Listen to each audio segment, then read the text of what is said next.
হযরত সাওবান রাদিয়াল্লাহু তাআলা আনহু বলেন, একবার আমি নবী সাল্লাল্লাহু আলাইহি ওয়াসাল্লামের কাছে দাঁড়িয়েছিলাম।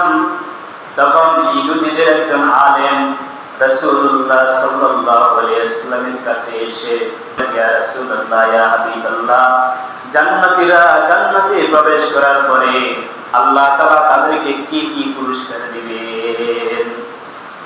ইহুদী আলেম এই প্রশ্ন করলেন। নবীজি সাল্লাল্লাহু আলাইহি ওয়াসাল্লাম তার প্রশ্নের জবাবে বলে, জান্নাতে প্রবেশ করার পর আল্লাহ তাআলা মাছের কলিজা ভুনা করে তাদেরকে মেহমানদারি করাবেন। সুবহানাল্লাহ।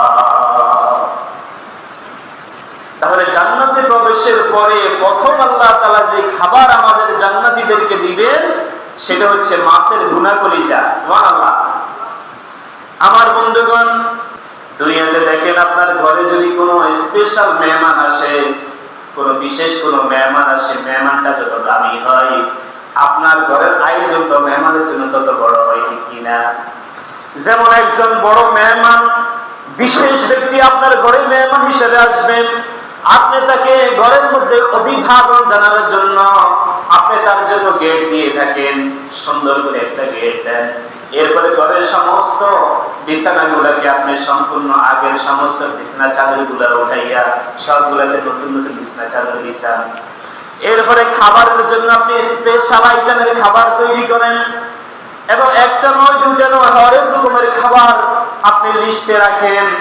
এরপরে পানির মধ্যে দধি রাখেন, আপনি ড্রিঙ্কস রাখেন, এরপরে সাদা পানি, মান পানি সবকিছু আপনি রাখেন, কারণ আপনার মেহমানটা আপনার কাছে অত্যন্ত দামি। ঠিক তেমনি ভাবে আল্লাহ তাআলা বললেন, ফাদখুলি ফি ইবাদি ওয়াদখুলি জান্নাতি, আমার বান্দাদের অন্তর্ভুক্ত হও এবং আমার জান্নাতে তুমি প্রবেশ করো। সুবহানাল্লাহ। এর অর্থ হলো জান্নাত হলো আল্লাহর। আল্লাহ তাআলা যে সমস্ত মুমিনদেরকে জান্নাত দিবেন ওই সমস্ত মুমিনরা হচ্ছে আল্লাহ তাআলার মেহমান।